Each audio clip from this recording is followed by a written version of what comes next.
Hello बच्चों, स्वागत है आपका प्यारे से चैनल केमिस्ट्री सखा में। मैं हूं केमिस्ट्री एक्सपर्ट मनोज शर्मा। बेटा जी, आप जनरल ऑर्गेनिक केमिस्ट्री पढ़ रहे हैं 12th के अकॉर्डिंग। तो आपको याद होगा हमने जनरल ऑर्गेनिक केमिस्ट्री को 4 पार्ट्स में डिवाइड किया था। GOC1 आपका कंप्लीट हो चुका है, जिसमें हम लोगों ने क्लासिफिकेशन ऑफ कार्बन पढ़ा है और IUPAC नॉमेनक्लेचर पढ़ा है।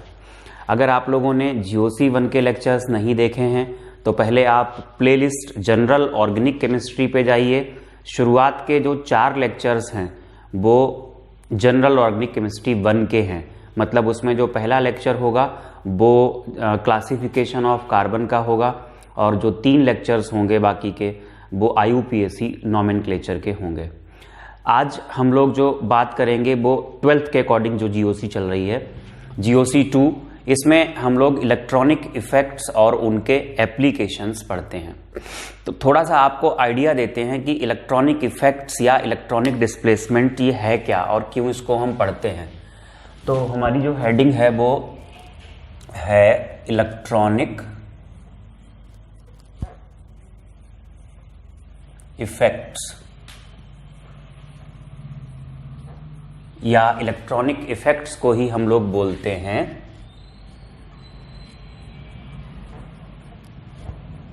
Electronic displacements. पूरा आप लिख लीजिएगा, मैं यहां पे पूरा नहीं लिख रहा हूं। Electronic displacements. बेटा, जो इलेक्ट्रॉनिक इफेक्ट्स या इलेक्ट्रॉनिक डिस्प्लेसमेंट्स होते हैं वो 2 टाइप के होते हैं। जो इसकी फर्स्ट कैटेगरी आती है वो होती है temporary electronic effects. Temporary electronic effects, इसमें जो है वो एक ही है जिसका नाम है electromeric effect.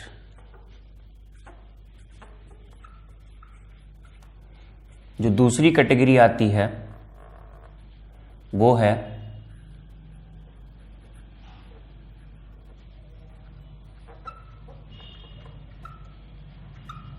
Permanent electronic effects. यहां पर 3 आते हैं। एक तो होता है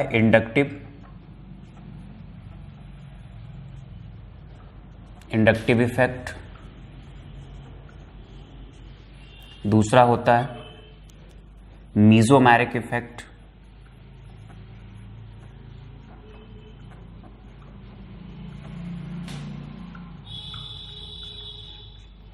थर्ड है हाइपर कॉन्जुगेशन। नाम सुने होंगे आप लोगों ने।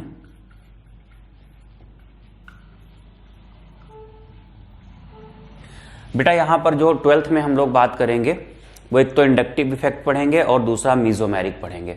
हाइपर कॉन्जुगेशन का 12th में रोल नहीं है तो उसको हम डिस्कस नहीं करेंगे। अगर आपको पढ़ना है तो आप यहां पर जो प्लेलिस्ट बनी हुई है उसमें है general organic chemistry 12th JEE NEET करके है।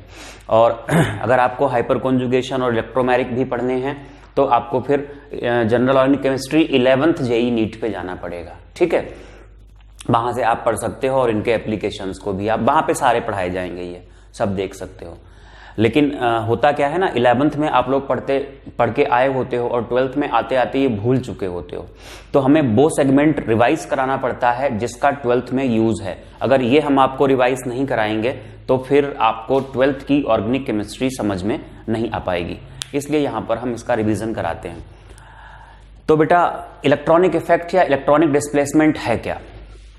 आप देखिएगा, जैसे कोई भी एक रिएक्शन हम करा के देख रहे हैं, ऑर्गेनिक रिएक्शन है, ये RCl है और इस पर ये OH नेगेटिव ये स्पीसीज अटैक कर रही है।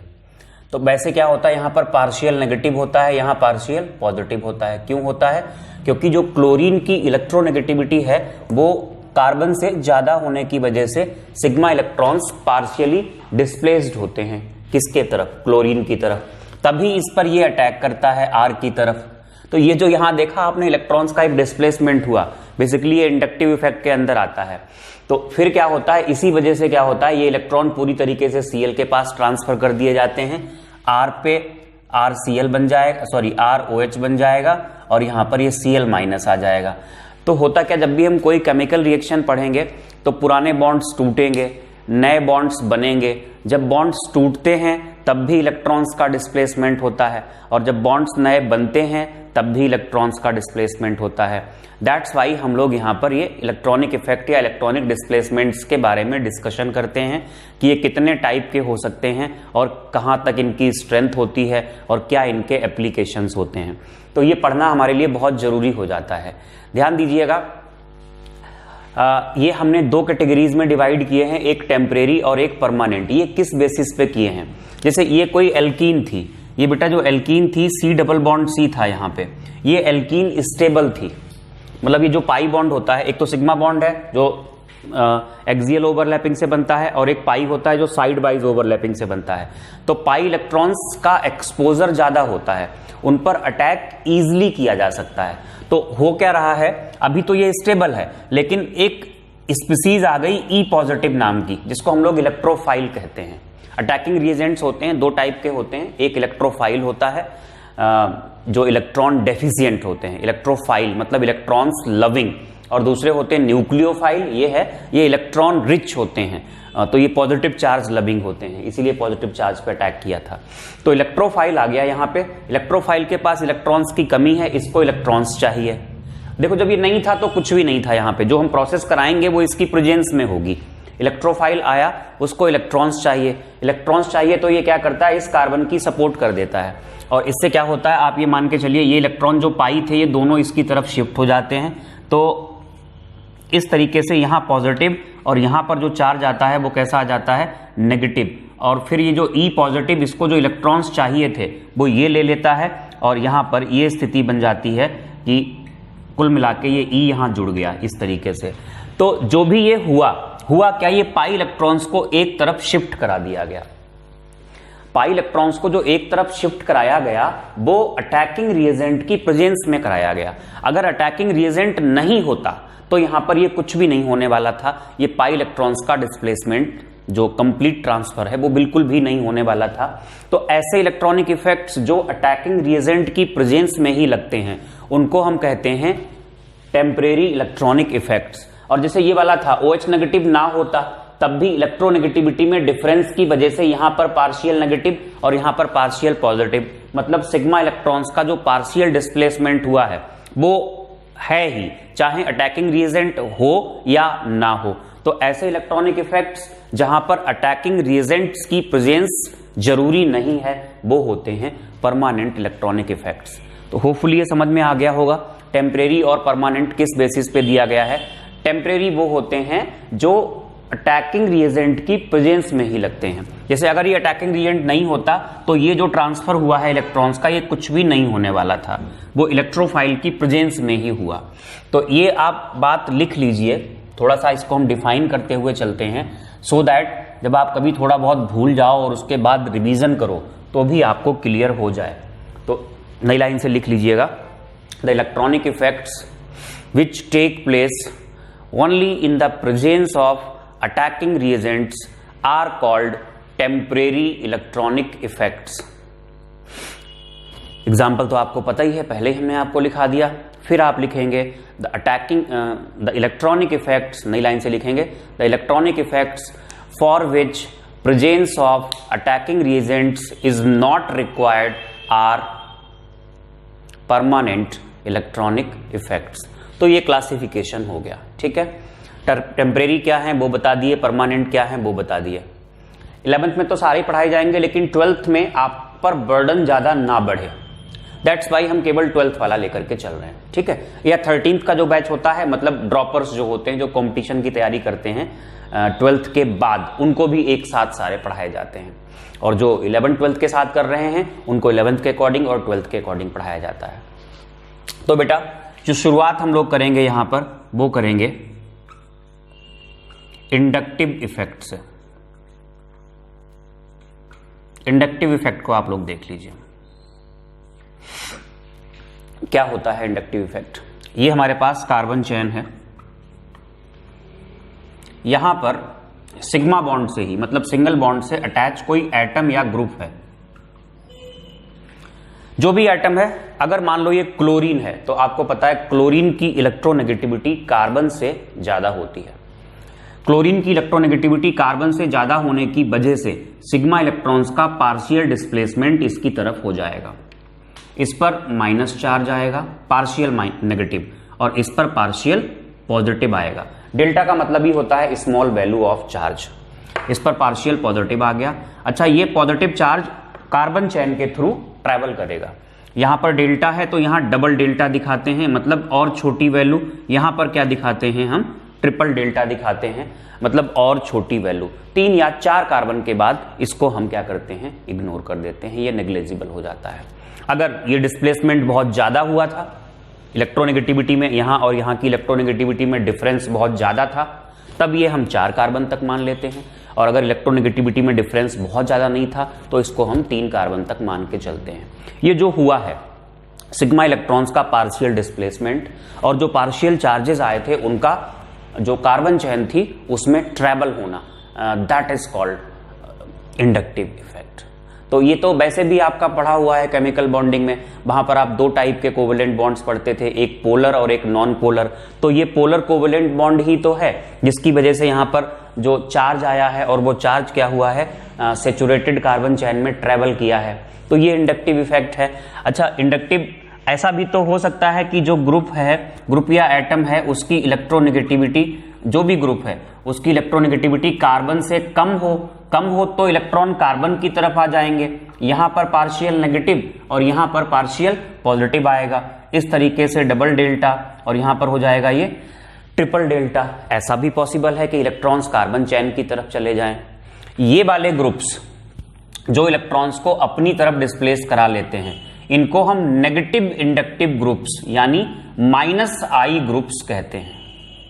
और ये ग्रुप्स जो इलेक्ट्रॉन्स कार्बन चेन की तरफ रिलीज करा देते हैं, इनको हम कहते हैं, इसको हम कहेंगे +I यानी पॉजिटिव इंडक्टिव ग्रुप्स कहेंगे, राइट। -I ग्रुप्स कौन कौन से हैं, +I ग्रुप्स कौन कौन से हैं, होते तो बहुत सारे हैं, बट जिनका आपके यहाँ यूज है वो हम आपको ऑलमोस्ट वो या उससे थोड़े ज्यादा करके हम आपको यहाँ पर लिखाएंगे। और फिर ये हम पढ़ क्यों रहे हैं, इसका एप्लीकेशन, छोटा सा एप्लीकेशन आपको बताएंगे। वैसे तो आप सभी को पता ही होगा कि जब एप्लीकेशंस पढ़ते हैं, मान लो अगर हम एसिडिक कैरेक्टर पढ़ रहे हैं या बेसिक कैरेक्टर पढ़ रहे हैं ऑर्गेनिक कंपाउंड्स का, या इसके अलावा हम रिएक्शन इंटरमीडिएट्स की स्टेबिलिटी के बारे में बात कर रहे हैं, तो वहां पे होता क्या है, सारे इलेक्ट्रॉनिक इफेक्ट्स एक साथ लगते हैं। इंडक्टिव, हाइपर कॉन्जुगेशन, मीजोमेरिक, ये तीनों ही लगते हैं। तो अगर आप कहो कि स्टेबिलिटी ऑफ रिएक्शन इंटरमीडिएट्स पढ़ा दो, तो केवल इंडक्टिव इफेक्ट से नहीं पढ़ाई जा सकती। जब सारे इलेक्ट्रॉनिक इफेक्ट्स हो जाएंगे तो हम अलग से टॉपिक ही ले लेंगे। बताया था आपको जब शुरुआत में हमने ऑर्गेनिक केमिस्ट्री को मैनेज्ड वे में लिखा था कि हम कैसे कैसे करके पढ़ेंगे, लेकिन फिर इंडक्टिव आपको क्लियर हो जाए, एक फील आ जाए आपके अंदर, उसके लिए हम क्या करेंगे, इंडक्टिव का एक छोटा सा एप्लीकेशन यहां पर ले लेंगे। तो फिलहाल इंडक्टिव क्या था, इलेक्ट्रोनेगेटिविटी में डिफरेंस की वजह से सिग्मा इलेक्ट्रॉन्स का, ध्यान रखिएगा कौन से इलेक्ट्रॉन्स, सिग्मा इलेक्ट्रॉन्स का पार्शियल डिस्प्लेसमेंट हुआ था टुवर्ड्स मोर इलेक्ट्रोनेगेटिव एटम और ग्रुप, और कार्बन चेन में ये चार्जेस की ट्रैवलिंग जो हुई थी, इंडक्शन बोलते हैं इसको, that's why it is called as inductive effect. Inductive groups 2 type के थे, एक वो जो कार्बन चेन से इलेक्ट्रॉन्स को विड्रॉ करा लेते हैं, ये इलेक्ट्रॉन विड्रॉइंग ग्रुप्स, इनको हम नेगेटिव इंडक्टिव ग्रुप्स यानी -I ग्रुप्स कहते हैं। और दूसरे वो हैं जो कार्बन चेन को इलेक्ट्रॉन दे देते हैं, रिलीज करा देते हैं, उनको हम कहते हैं +I ग्रुप्स यानी पॉजिटिव इंडक्टिव ग्रुप्स। तो ये ड्रॉ करेंगे आप, अगर प्रॉपरली नोट्स बनाना चाहते हैं, समझना चाहते हैं, बाद में भी आपको याद आ जाए सब, तो ये ड्रॉ करिएगा। और फिर आप इंडक्टिव इफेक्ट की डेफिनेशन लिखिए, 2 लाइन की लिखिएगा। When the group having electronegativity different from carbon chain is attached with carbon chain, comma लगा के, sigma electrons are partially displaced, sigma electrons are partially displaced towards more electronegative atom or group, comma लगा के, partial charge travels through saturated carbon chain, it is called inductive effect. तो बेटा इसे हम कहते हैं इंडक्टिव इफेक्ट। नई line से लिखिएगा, inductive groups are of two types. Inductive groups are of two types में सबसे पहले आप लिखेंगे पॉजिटिव इंडक्टिव ग्रुप्स यानी plus I groups. Plus I groups में लिखिएगा बेटा, they release electrons to carbon chain, saturated carbon chain. They release electrons to saturated carbon chain. वही सिग्मा इलेक्ट्रॉन्स का पार्शियल डिस्प्लेसमेंट करा देंगे कार्बन चेन की तरफ। तो ध्यान देना कौन कौन से प्लस आई ग्रुप्स हैं जो आपको पढ़ने हैं। आप ये ओ नेगेटिव, हालांकि ऑक्सीजन की जो इलेक्ट्रोनेगेटिविटी होती है, वैसे इन जनरल ऑक्सीजन की इलेक्ट्रोनेगेटिविटी कार्बन से ज्यादा होती है, तो ऑक्सीजन को माइनस आई होना चाहिए था, लेकिन ओपन नेगेटिव चार्ज है। नेगेटिव चार्ज आने से क्या हुआ, इसकी इलेक्ट्रोनेगेटिविटी कम हो गई। इलेक्ट्रोनेगेटिविटी कुछ फैक्टर्स पर डिपेंड करती है, उनमें से एक फैक्टर चार्ज भी होता है। तो नेगेटिव चार्ज आने से इलेक्ट्रोनेगेटिविटी घट गई ऑक्सीजन की, और घट करके कार्बन से भी कम हो जाती है, इसलिए ये किसकी तरह काम करता है, ये प्लस आई की तरह काम करता है। फिर आता है ग्रुप COO नेगेटिव। फिर ये मेन जो हमें पढ़ना है वो है आर का मतलब हो गया एल्काइल ग्रुप। फिर ये ड्यूटीरियम हाइड्रोजन का आइसोटोप है, और हाइड्रोजन को भी हम कहां लेते हैं, प्लस आई में ही लेते हैं। बेटा हम आर को थोड़ा सा इलेबोरेट करेंगे। देखो आर का मतलब क्या है, दैट इज एल्काइल ग्रुप होता है। C का अगर N है तो H का 2N+1 होगा, ये एल्काइल ग्रुप होता है। बेटा जी इसके बारे में दो बातें पढ़ेंगे। अगर नंबर ऑफ कार्बन बढ़ते जाएंगे तो जो प्लस आई स्ट्रेंथ होती है वो बढ़ती चली जाती है, इस तरीके से CH2 CH2 CH3। जो नंबर ऑफ कार्बन बढ़ेंगे तो जो प्लस आई स्ट्रेंथ होगी, ये जो मैं बात कर रहा हूं बेटा, ये प्लस आई स्ट्रेंथ की बात कर रहा हूं। प्लस आई स्ट्रेंथ एल्काइल ग्रुप की किस तरीके से वेरी करती है, नंबर ऑफ कार्बन बढ़ने पे बढ़ेगी। नंबर 2, प्राइमरी से ज्यादा सेकेंडरी ग्रुप की, और सेकेंडरी ग्रुप से ज्यादा किसकी होगी, टर्शरी ग्रुप की। एग्जाम्पल हम ले रहे हैं बेटा यहां पे, जैसे हमने ये 4 कार्बन का ग्रुप लिया, ये CH2 कर लीजिए, CH2 CH2 CH2 CH3।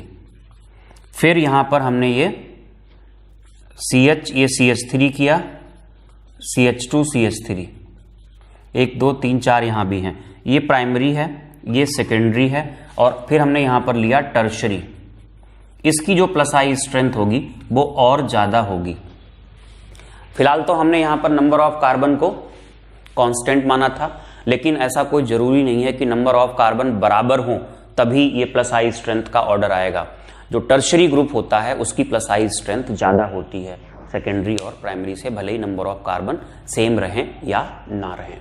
तो ये तो जो हमने आपको ग्रुप्स लिखाए वो लिखाए हैं कौन से, प्लस आई ग्रुप्स। तब हम बात करेंगे आपसे माइनस आई ग्रुप्स की। इसको रब करते हैं फिर लिखाते हैं।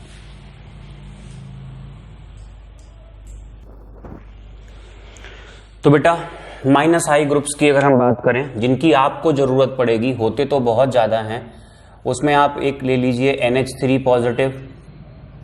इसके बाद NH3 पॉजिटिव की भी जरूरत है नहीं आपके ज्यादा, NO2 है, NO2 के बाद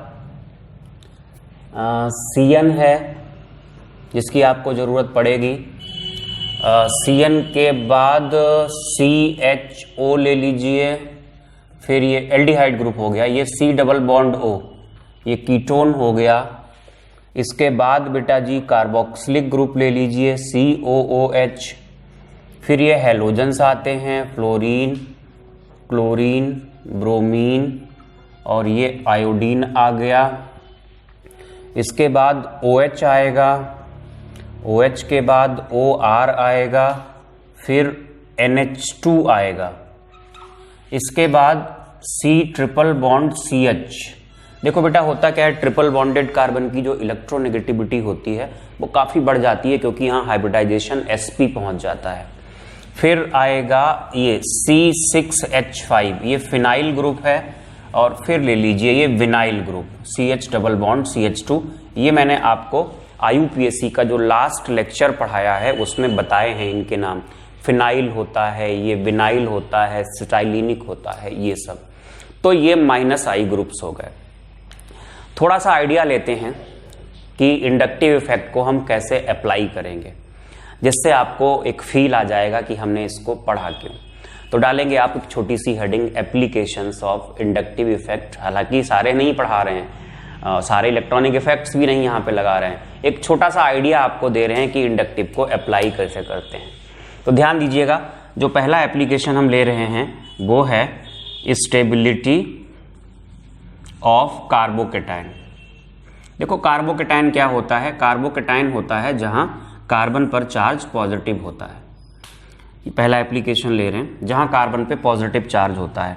हम कुछ कार्बोकेटाइन ले रहे हैं, हर बार हमने C पे पॉजिटिव चार्ज लिया, हम यहां पर 4 कार्बोकेटाइन लेंगे। हमने इसके साथ अटैच कराया तीनों बार हाइड्रोजन को। ठीक है बेटा, इसको मिथाइल कार्बोकेटाइन बोला जाता है, मिथाइल कार्बोकेटाइन, शॉर्ट में लिख दिया। फिर हमने यहां पर एक हाइड्रोजन की जगह ये एल्काइल ग्रुप ले लिया, मतलब ये हाइड्रोकार्बन पार्ट आ गया, ये H और ये H, ये हो जाएगा प्राइमरी कार्बोकेटाइन। हमने 2 हाइड्रोजन्स की जगह R ले लिया, एक हाइड्रोजन है अभी भी, ये हो जाएगा सेकेंडरी कार्बोकेटाइन। और इस तरीके से यहां पर अगर हम तीनों बारी R ले लें तो ये बन जाएगा टर्शरी कार्बोकेटाइन। स्टेबिलिटी इनकी हमें कंपेयर करनी है। बेटा एक चीज अपने दिमाग में रखिए, जनरल है, charged species is always unstable. ये बात आप याद रखें कि अगर स्पीसीज पे चार्ज है तो वो अनस्टेबल होगी। क्यों भाई? चार्ज अगर है, अगर पॉजिटिव चार्ज है तो इलेक्ट्रॉन्स की कमी है, इलेक्ट्रॉन्स की कमी है तो इलेक्ट्रॉन लेने के लिए कहीं पे अटैक कर देगा। इलेक्ट्रॉन्स की कमी है या कोई ऐसा रीजेंट जिसके पास इलेक्ट्रॉन ज्यादा है वो यहां अटैक कर देगा, और अटैक करने के बाद नया कंपाउंड बन जाएगा। और अगर नेगेटिव चार्ज है तो इलेक्ट्रॉन एक्सेस में है तो इलेक्ट्रॉन देने के लिए अटैक कर देगा, या इलेक्ट्रॉन लेने वाला उस पर अटैक कर देगा। तो charge species are always unstable, और चार्ज की डेंसिटी जितनी ज्यादा होगी स्टेबिलिटी उतनी ही कम होगी। तो ये बात तो पहले स्टेबिलिटी ऑफ कार्बोकेटाइन में ये आप नोट करें या ना करें, पहले आप ये स्टेटमेंट नोट करिए, charged species are always unstable, full stop के बाद, more the density of charge less the stability. आगे देखते हैं, कार्बोकेटाइन पे भी चार्ज है तो होंगे तो सारे ही अनस्टेबल ही हैं क्योंकि चार्ज है। बट हम ये जानना चाहते हैं कि कंपैरेटिवली कौन कम स्टेबल है या ज्यादा स्टेबल है। तो सुनिएगा ध्यान से, कार्बोकेटाइन क्यों अनस्टेबल है? Due to deficiency of electrons की कमी की वजह से। ये जो ग्रुप अटैच है यहां पर, ये हाइड्रोजन कैसा ग्रुप है? ये +I ग्रुप है। और +I ग्रुप्स क्या करते हैं? +I ग्रुप सिग्मा इलेक्ट्रॉन्स को रिलीज कराते हैं। तो जब ये इलेक्ट्रॉन ऐसे करके दिखाया भी जाता है, ऐसे करके इलेक्ट्रॉन ये देगा, सिग्मा इलेक्ट्रॉन्स को देगा, तो ये जो इसके पास इलेक्ट्रॉन्स की कमी है वो घटेगी। इलेक्ट्रॉन्स की कमी घटने का मतलब चार्ज कमजोर पड़ जाएगा, पॉजिटिव चार्ज की जो डेंसिटी है वो घट जाएगी। तो कार्बोकेटाइन, कार्बन पॉजिटिवली चार्ज होता है, जब उससे +I ग्रुप्स जुड़े होंगे तो वो इलेक्ट्रॉन देंगे तो चार्ज कम होगा, चार्ज कम होगा तो उसकी स्टेबिलिटी बढ़ेगी। तो ये याद रखें, +I ग्रुप्स, हालांकि फाइनली मैं आपको लिखा भी दूंगा, इतने सारे कॉन्सेप्ट्स लगाने का टाइम नहीं होता है। फाइनली ये याद ही रखना होता है कि इलेक्ट्रॉन रिलीजिंग ग्रुप्स यानी +I ग्रुप्स क्या करेंगे? कार्बोकेटाइन की स्टेबिलिटी को बढ़ाएंगे। और इलेक्ट्रॉन विड्रॉइंग ग्रुप्स यानी -I जो होंगे, -I क्या करेगा भाई? अगर -I ग्रुप होता तो इलेक्ट्रॉन और खींच लेता तो चार्ज और ज्यादा हो जाता, तो डेंसिटी चार्ज की बढ़ने से क्या होता? स्टेबिलिटी घट जाती।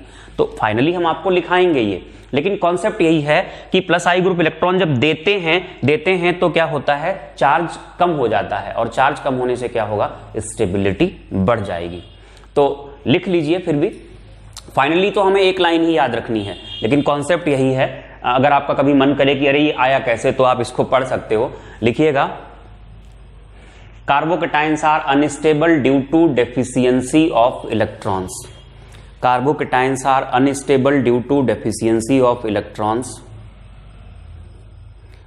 फुल स्टॉप के बाद, +I groups release the sigma electrons decrease the magnitude of positive charge, hence increase the stability of carbocations, whereas minus I groups withdraw the electrons, comma, increase the magnitude of charge and decrease the stability. फिलहाल यहां पे अगर हम बात करेंगे, आप चाहें तो फिर फुल स्टॉप के बाद लिखें ऑपोजिट फॉर कार्ब एनाइन, इसका उल्टा हो जाएगा कार्ब एनाइन के लिए। तो यहां पे देखो ध्यान से, ये प्लस आई ग्रुप था, प्लस आई ग्रुप क्या कर रहा था, स्टेबिलिटी को बढ़ा रहा था। इसमें और इसमें अंतर क्या है, बस एक हाइड्रोजन की जगह हम क्या ले आए, एल्काइल ग्रुप ले आए, और एल्काइल ग्रुप की जो प्लस आई स्ट्रेंथ होती है वो हाइड्रोजन से भी ज्यादा होती है। तो ये स्टेबिलिटी बढ़ा रहा था, तो ये और ज्यादा बढ़ाएगा। यहां दो आर आ गए, और ज्यादा स्टेबिलिटी बढ़ेगी। तो यहां से यहां जाओगे तो क्या होगा, स्टेबिलिटी ऑफ कार्बोकैटायन ये बढ़ेगी। तो तभी तो ये ऑर्डर निकल के आता है कि कार्बोकैटायंस की स्टेबिलिटी प्राइमरी से ज्यादा सेकेंडरी, सेकेंडरी से ज्यादा टर्शरी, ये ऑर्डर होता है बेटा जी। तो होपफुली ये समझ में आ गया होगा। दूसरा हम ले सकते हैं यहीं पे स्टेबिलिटी ऑफ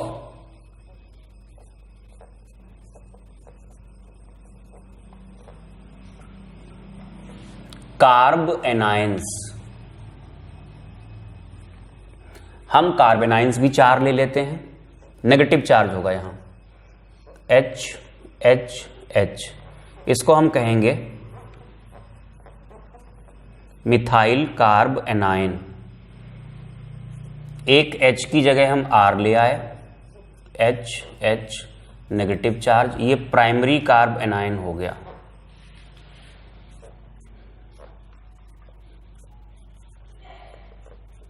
ये हो गया सेकेंडरी कार्ब एनायन,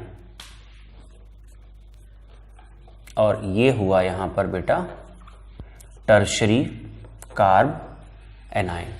बहुत सीधी सी बात है, जब प्लस आई ग्रुप लगेगा तो इलेक्ट्रॉन देगा, देने से क्या होगा, कार्बन पर इलेक्ट्रॉन डेंसिटी बढ़ जाएगी और नेगेटिव चार्ज और बढ़ जाएगा, जिससे स्टेबिलिटी यहां से यहां जाओगे तो क्या होगी, स्टेबिलिटी डिक्रीजेस, घटेगी। तो कार्बोकैटायन के लिए जो स्टेबिलिटी का ऑर्डर है वो टर्शरी ज्यादा है, उससे कम सेकेंडरी, उससे कम प्राइमरी, फिर मिथाइल। और कार्ब एनाइन के लिए सबसे ज्यादा स्टेबल कौन सा होगा, मिथाइल, फिर उससे कम प्राइमरी, उससे कम सेकेंडरी और उससे भी कम टर्शरी। तो लास्ट में आप नोट करके एक लाइन लिख सकते हो, आपको यही याद रखनी है। जैसे भी आप मेंशन कर सकते हो, मेंशन कर लो, क्योंकि इतने सारे कॉन्सेप्ट्स लगाने का टाइम वहां पे नहीं होता है। तो जब हम क्वेश्चंस करते हैं प्रैक्टिस, तो थोड़ा सा हम इन चीजों को याद भी रखते हैं। लिखेंगे आप इलेक्ट्रॉन रिलीजिंग ग्रुप्स ब्रैकेट में प्लस एम कॉमा प्लस आई। हालांकि मीजोमेरिक मैंने आपको अभी पढ़ाया नहीं है, लेकिन आएगा वहां पर भी। इलेक्ट्रॉन रिलीजिंग ग्रुप्स ब्रैकेट में plus M and plus I increase the stability of carbocation, whereas electron withdrawing groups bracket में minus M and minus I decrease the stability of carbocations. ये पहला पॉइंट होगा note के अंदर। दूसरा point, electron releasing groups फिर से bracket में plus M and plus I decrease the stability of carbanions, whereas electron withdrawing groups bracket में minus M minus I increase the stability of carbanions. तो ये हमने आपको inductive effect पढ़ाया और इसको कैसे अप्लाई करेंगे एक थोड़ा सा आइडिया दिया आपको, छोटा सा। बाकी तो पूरी केमिस्ट्री में जो हम आगे की पढ़ेंगे, जो हमारे यहाँ चैप्टर से स्टार्ट होंगे, उनमें हम अप्लाई करेंगे ही करेंगे इसको। जगह जगह पे हमें इनका इम्प्लीमेंटेशन करना ही पड़ेगा। मीजोमेरिक इफेक्ट का तो बहुत ज़्यादा करना पड़ेगा, बहुत ज़्यादा रोल है। जब हम एसिडिक करेक्टर को कंपेयर करेंगे, बेसिक करेक्टर को कंपेयर करेंगे, तो या स्टेबिलिटी आएगी, रिएक्शन इंटरमीडिएट्स की स्टेबिलिटी आएगी, तो वहाँ पर भी हम लोग कंपेयर करेंगे। तो ये सब कुछ चलेगा ही चलेगा वहाँ पे, बहुत डिटेल में चलेगा। मतलब आपको समझने का पूरा मौका मिलेगा, लेकिन इन चीज़ों को थोड़ा फील करके रखिएगा, तभी ऑर्गेनिक केमिस्ट्री आपको समझ में आएगी। तो बेटा जी, एक तो ये 5वां लेक्चर बनेगा जा करके जीओसी में। जीओसी में एक छठा लेक्चर जो 6th आएगा वो मीजोमेरिक इफेक्ट का होगा। वो काफ़ी लंबा होता है मीजोमेरिक इफेक्ट, तो लेक्चर भी 1 घंटे का बनेगा जा करके, लेकिन हम पूरा ही कराएंगे एक बार में। तो बेटा ये जो आपको बताया गया इसको बढ़िया से पढ़िएगा, ठीक से पढ़िएगा। उम्मीद है आपको ये समझ में आया होगा। तो चैनल को सब्सक्राइब कीजिएगा और शेयर करना ना भूलें। अगर लेक्चर्स आपको पसंद आते हैं, आपको समझ में आता है तो लाइक भी कीजिएगा। Thank you for watching.